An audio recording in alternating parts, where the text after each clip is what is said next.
مشان تكون مينيماليست لازم يكون عندك بس قميصين ويكونوا نفس اللون، ولازم تكون عزابي ولحيتك طويلة وتنام بالسيارة ويكون عندك كلب. كيفكم؟ اليوم بدي احكي عن فيلم وثائقي اسمه مينيماليزم، انتج سنة 2015.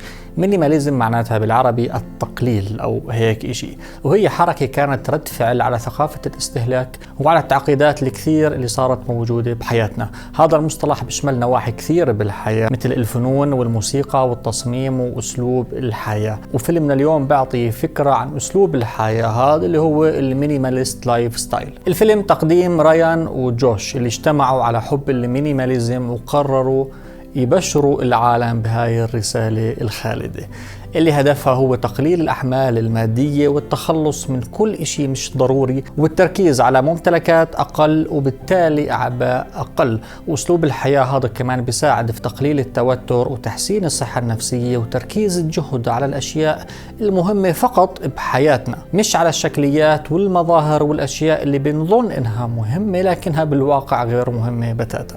بالإضافة للجهد وللوقت اللي بفيدنا في المينيماليزم، فكمان بتساعدنا في تقليل النفقات المادية. فقبل ما تشتري أي إشي رح تسأل حالك هل فعلا أنا محتاج هاي السلعة ورح تضيف قيمة لحياتي؟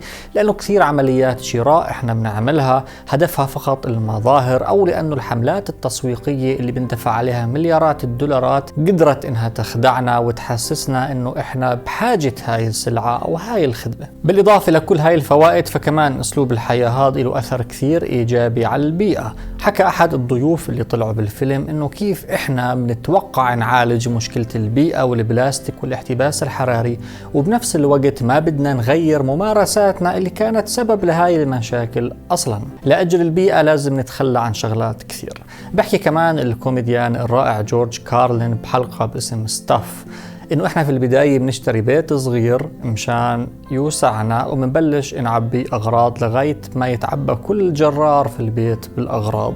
بعدين بنقرر إنه نرحل لبيت أكبر مشان نرجع نشتري أغراض ونعبي أغراض من أول وجديد. الفيلم بيحكي إنه لازم نعرف شو الإشي اللي بيستاهل فعلا نحتفظ فيه والباقي نتخلص منه وما نشتريه من الأساس، لأنه غير هيك راح تنتهي فينا الأمور بخزاين وبجرارات مليانة أغراض عمرنا ما استخدمناها ولا راح نستخدمها.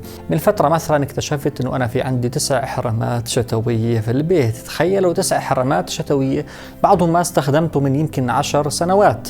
شو الهدف يكون عندي 9 حرامات شتوية؟ فقررت أوزعهم على ناس فعلا محتاجينهم بدل ما يضلوا عندي محطوطين للغبرة. وفعلا عملت حملة على كل إشي عندي منه في البيت أكثر من قطعة، وصرت أسأل حالي هل فعلا أنا بحتاج هذا الغرض يكون في عندي منه قطعتين أو لا.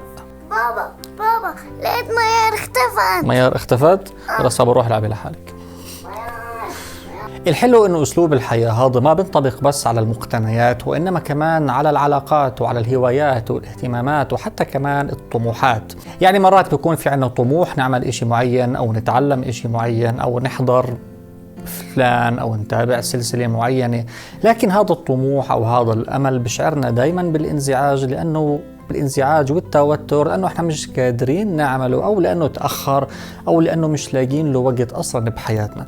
مشان هيك اقعد مع حالك واسأل حالك هل أنا فعلا محتاج هذا الطموح أو هذا الفكرة اللي بدي أعملها؟ هل فعلا بدي؟ إذا كان الجواب لا، إذا ما كان في رغبة عارمة إنه فعلا بدك إياه، انسى. المينيماليزم راح تمنحكم راحة وحرية، حرية من الخوف ومن العبء الزائد ومن الاكتئاب ومن الرغبة بكل إشي أنت بالواقع ما بتحتاجه. حلقة اليوم على فكرة مرتبطة كثير بحلقة كتاب والدن، الكتاب اللي أنا حكيت عنه من فترة، عن الزلمة اللي ترك كل إشي وراح يعيش لحاله بالغابة لمدة 2 سنين.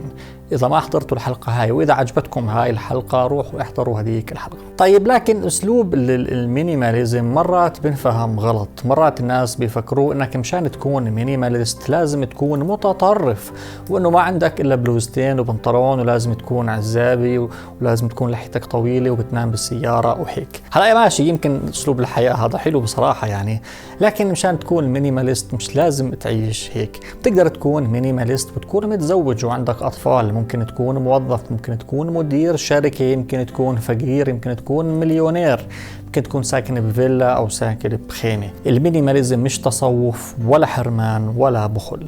من الأمور اللي أنا تعلمتها بهذا الفيلم إنه أسلوب الحياة هذا ما له طريقة واحدة أو كتالوج لازم نمشي عليه، كل واحد له طريقته وكل واحد له أسلوبه ومذهبه. أنا مثلا شخصيا بحب أجمع الكتب، يعني يمكن أكون مينيماليست بالحرامات الشتوية، لكن بما يتعلق بالكتب لا، بحب أشتريهم وأجمعهم. غيري مثلا يمكن يحب يشتري سيارة مرسيدس غالية وفخمة، لكن مع هيك بيكون مينيماليست بالأمور الثانية. يعني عرفتوا كيف؟ عادي. المينيماليزم مش معناته انك مش لازم تشتري اشي، لا اشتروا خذوا راحتكم، لكن انك ما تشتري الا الاشي اللي محتاجه وبضيف قيمة لحياتك. الفيلم على فكرة كثير رائع كطريقة عرض وكإخراج، طريقة إخراجه كثير حلوة.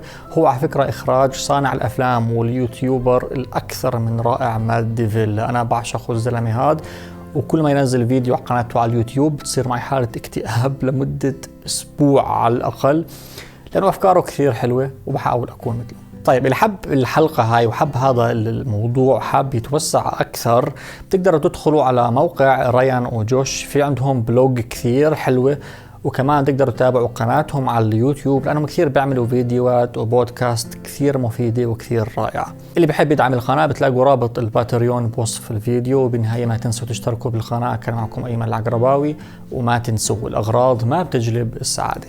سلام.